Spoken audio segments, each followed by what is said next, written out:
If you haven't heard about Anchor, it's the easiest way to make a podcast. Let me explain. It's free. There's creation tools that allow you to record and edit your podcast right from your phone or your computer. In fact, I'm recording this on my phone. You can make money from your podcast with no minimum listenership. So go ahead, download the free Anchor app or go to anchor.fm to get started.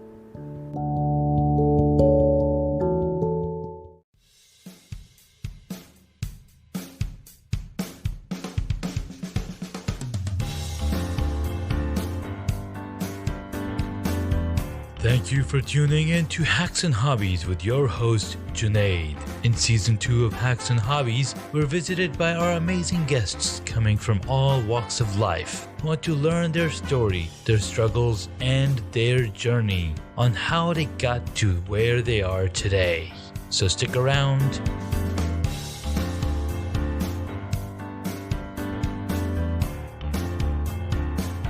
In this episode, we get to speak with Sonny Tannan, an author, international speaker, and a content marketing creator.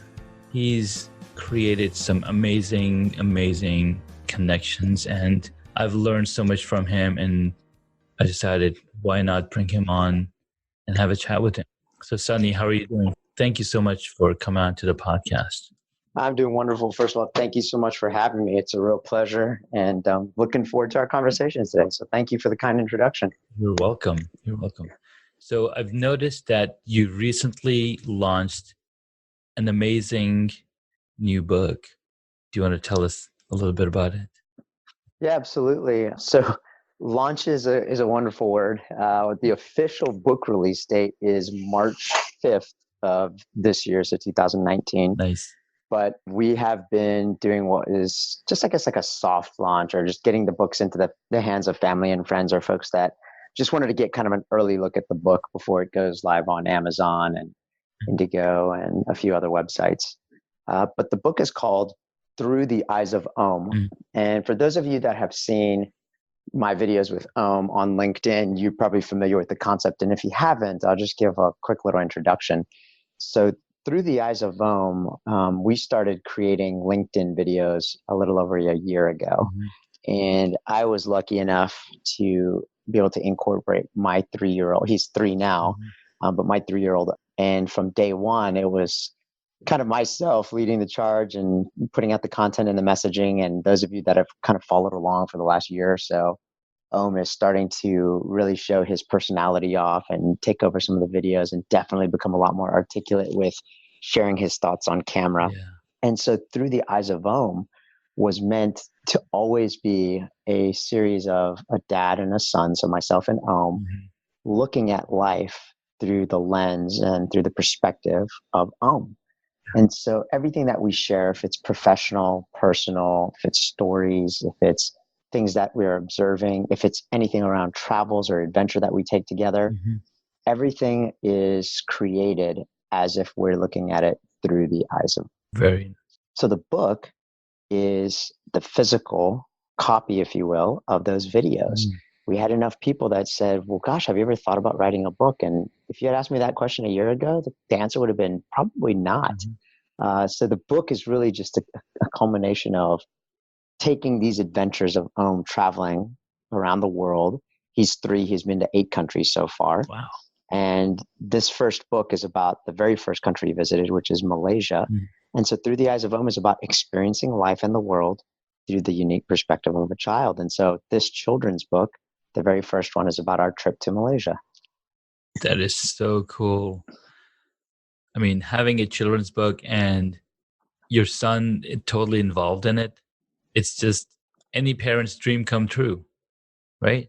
I'd like to think so. And it's been a lot of fun for me because it's made me be a lot more aware of both how I speak, how I act, how I interact. So I hope it's made me a better parent, a better husband, a better, son to my own parents and Om's grandparents, better brother. So it's really helped me to become just not even simpler, if you will, but to make sure that I'm presenting and sharing things as easily as I would with my own son. Yeah, that's so cool, man. I really look up to you on that front. It's really cool because about a year ago, I was like, hey, I want to do a children's book. And I've got 3 kids myself, and I was like, this would be pretty awesome if you were able to bring something to the world that's teaching them a moral foundation, and being responsible, being good, contributing human beings in this world. I love it. So, what's stopping you from writing a book? Well, it's not that anything's stopping me from writing the book. I've got way too many books coming out of me right now. I've so for the children's book, I've actually helped one friend of mine because I don't have a story yet for a children's book to come up with, and I would like my wife's help in coming up with the stories, and of course my kids. And then it's just been very, very busy days and weekends. Last year we've had at least 6 weddings, and like, okay, where do you find the time? Then my youngest was barely a year old. She just turned a year old a couple days ago. Oh, happy birthday. Thank you. I had started a podcast, and I was getting involved with LinkedIn Locals and doing videos. So there's a lot of things going on.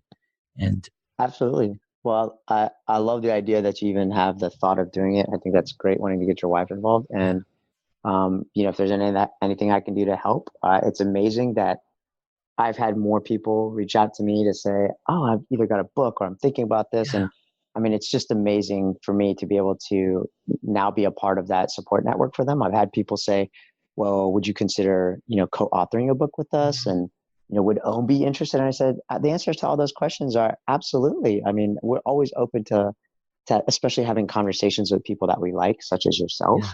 yeah, That's the best part about this, is that I get to work with people that are fun, and people that I want to surround myself with. And so if there's anything myself and Om can do to help you to bring that book to life, don't hesitate to ask. We're always we're here to support you. absolutely. Thank you so much, man. Uh, You got it. that's amazing.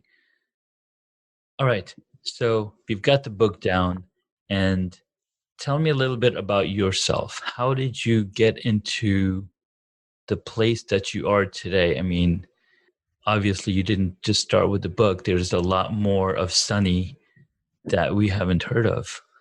So tell me it all started. So where it all started, from a professional sense, a personal sense, can you Personal, give me a little? personal as a human being. How were you raised, and what did your parents taught you, and all those things. No, Sure. So we don't have that much time, but you yeah, decide where you want to start absolutely. from. Yeah. Sure. So you want to hear a little bit about the personal story? Got it. So I was not born in this country. I was born in India. Mhm. So I guess I'm an immigrant by trade, Same here. and and both my parents moved to the States in the late '70s, and I've spent my majority of my adult life growing up in the United States, all over the country. So I've grown up in the South, the West, the East, the Northwest, the Southwest. Mhm. And so every probably like 4 or 5 years, I've had the pleasure of moving and experiencing a different, honestly, culture just inside, within the borders of the United States itself. Yeah. And then as I went to university and college, I managed to live overseas for a few years as well. And so I think that my personality and my love of travel is something that I've clearly shared with and I'm lucky because my wife has the same love of travel, and she grew up overseas as well. And so she's explored most of like Europe and the Asias, and I had the pleasure of exploring most of like the Central Americas, the South Americas, and um, parts of Europe. Wow. And so it's interesting because, I think if you had to say, well, a little bit about me, is that family and travel are so ingrained in my blood that the people that tend to gravitate or we learn the most from are people that happen to be like that as well. Now, that being said, we have good friends of ours that have never left, their home city or their home state. And, they don't share that same love of travel, but we share other loves with them, if it's, foods or wines or, experiences or whatnot. Yeah. So, so if I had to share the biggest thing about me is that I think that I like to surround myself with people that come from a variety of backgrounds. And by that, I mean, it could be somebody that's just getting started in their own career. So very passionate about education and, and the youth of the world and helping them, because most of them have some really just super creative ideas on how to address both common things as well as really big things that are out here. So very passionate about that, especially now being a dad, Mm-hmm. to see children, succeed and to be given experience or support to enable them to go out there and chase, their big dreams. And I think that the best part about it is, and Ohm demonstrates this to me all the time. Yeah. As you become an adult, you start to look at things and you say, well, that's probably not possible, or that might be difficult. And, as children, I don't know how it was for you, but, for me as a child, I was invincible. I could do anything. And so I think taking that kind of mindset to say almost anything is possible, just giving some shape to it and helping to guide, the youth of today, that's probably one of the biggest things for me. And I think, our hashtag, Ohm and mine is fans of three. And so, the three biggest things that always try to wrap every idea or project or conversation around is, number one, focus, number two, collaboration, and number three, inspiration. Yeah. And so, for me, if, you ever walked away with anything, it's those three things for me. I try to approach whatever it might be, if it's, playing a sport, if it's, writing a book, if it's trying to launch a business, if it's just having a conversation with people, I try to approach it with those three things in mind, so the focus, the collaboration, and inspiration, because to me, that's just the best way for me to explore and to discover life. Wow. That's pretty awesome. I love that concept. It's really, really good. So that's kind of like the mindset of mine. Now, I grew up around the country, and once again, I wasn't born in the United States, but my background is I'm a veteran, so I joined the United States Marine Corps to give back and serve my country. Nice. If you looked on our resume, my traditional business experience is almost exclusively business development, which is a combination of sales and marketing, and both with profit, nonprofit companies, startup companies, and community has always been so important in everything that I've done as well. So I do spend time philanthropically serving on boards and serving the nonprofit that I helped to co-found, as well as other people that are trying to just do good and leave this world in a better place than when we found it. So that's a little bit about me. And if I had to say one thing is central to all of that, it's always all about family for me. It is, yeah. That's true, because families is what makes us who we are, right? Absolutely. I love it. I love the story. So, one question: what is one hobby that you wish you got into? One hobby that I wish I got into. So I'm going to take this one from a movie I was just watching the other day, actually. I was watching Raiders of the Lost Ark.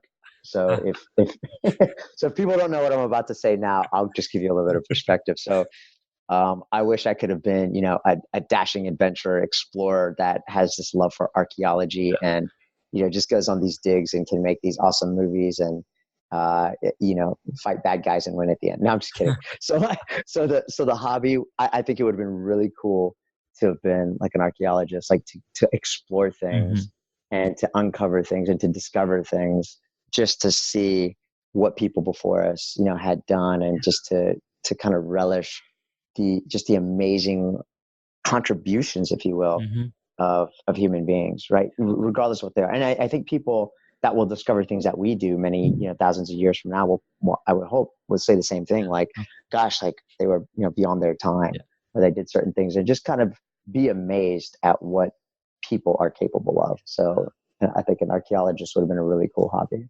Nice. That's a good one. The Raiders of the Lost Ark or Indiana Jones have been mentioned twice today, so that's happy. Great. Netflix is doing a good job bringing them up to They are. the forefront.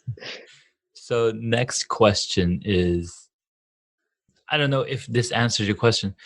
What is one of your favorite movie or TV show?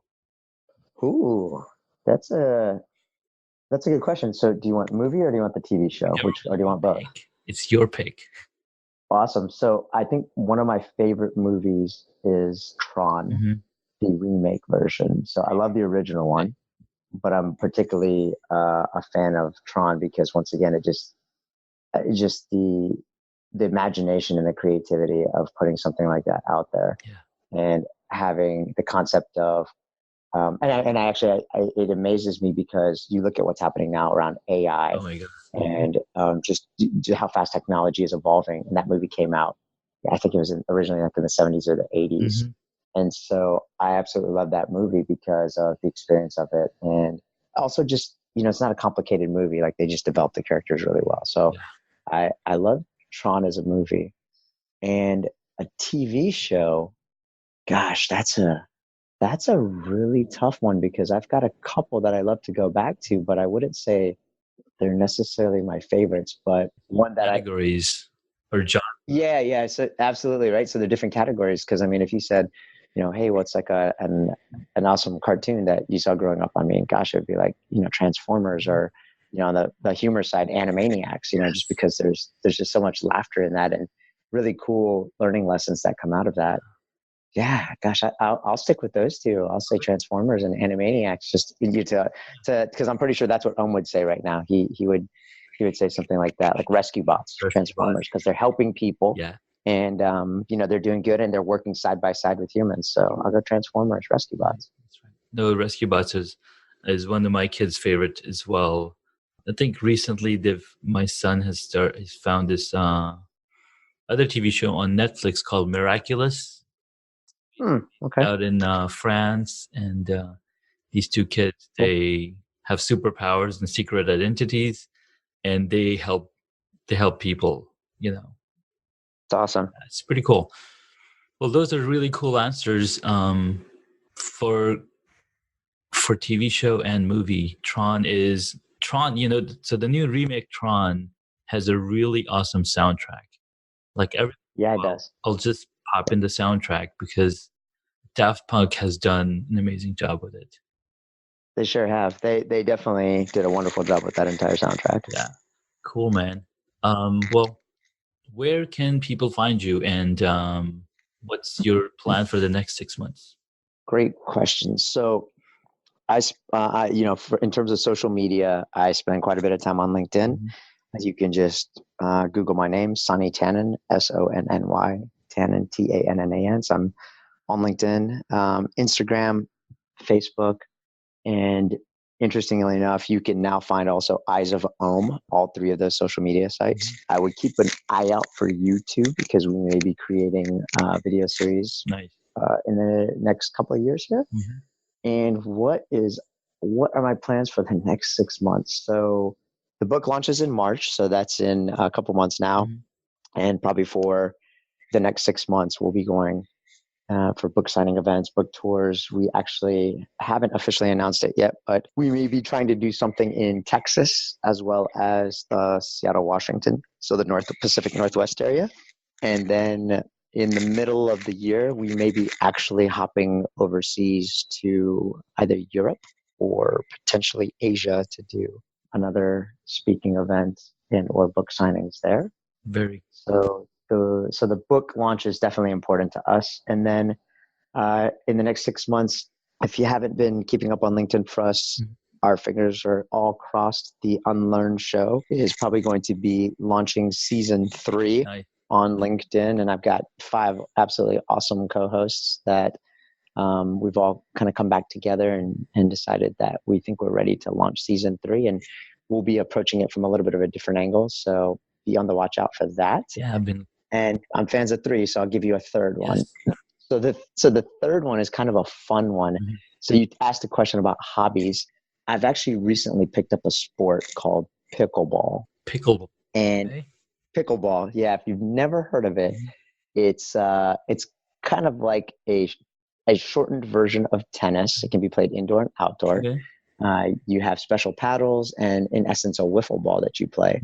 And so I recently went to a workshop so I used to coach tennis in my younger days. So I'm actually now a certified coach for pickleball. And so here in Howard County, Nice. they have quite a great deal of engagement and interest, and a lot of players that are growing this sport. I think it's, pickleballers say it's the fastest growing sport in America, but it's a wonderful sport. It's a great sport for all ages. So we see kids all the way up to retirees playing, and it can be a beginner's level, and it can be up to elite and national level players that play around the country and around the globe. Nice. So, the third thing for me is I'm picking up some pickleball to make sure that I get out and I enjoy a sport and enjoy the social aspect of the sport and have some fun while I'm out there doing it, trying something new. That is really awesome. I love it. I'll have to look this pickleball up and see what it's all about. Yeah. Check it out. Yeah. Cool, man. This is really, really awesome. Yeah, I've been following you guys, and I put my name down for Unlearn show, see if I get picked. Awesome. Some cool people that should be brought onto the show, because I think that's a really cool show. I love it. I'm glad you put your name in the hat, because if you didn't, how would you ever know, right? Exactly. You got to ask. And, that's right. I wanted to, and if you never ask, you never know. So that's what I did with asking you. It's like, hey, you want to be on the podcast? And I think in 2 weeks from now, I get to speak with Mark Mitri. And awesome. I'm super excited. It's like, dude, this guy is making waves. And he's only 21 years old. Mark is crushing it. And if you've never talked with him, you would have, and this is with all the absolute just admiration and respect for Mark. Yeah. And there's a handful of people I've now met on LinkedIn that you talk with them and they are wise beyond their years. Mark is definitely one of those people, and he carries himself just, so well. And I have nothing but the utmost respect for him. So please tell him I said hello. And if you haven't talked with him yet, you guys are going to have a wonderful conversation. Awesome. Well, thank you so much, Sonny. It was really awesome catching up with you again, and glad that you made it on the podcast. Anytime you want to come back and talk some more about the book learning process and anything at all, you're welcome. Awesome. I appreciate that open invitation. And more importantly, we aren't more than an hour away. So at some point, we're going to have to arrange something and get together and hang out properly in person. Absolutely. This was awesome. Thank you for listening to Hacks and Hobbies. You can find additional information on the guest today on the website hacksandhobbies.com. Please feel free to subscribe to the podcast so you don't miss out on upcoming interviews with amazing guests.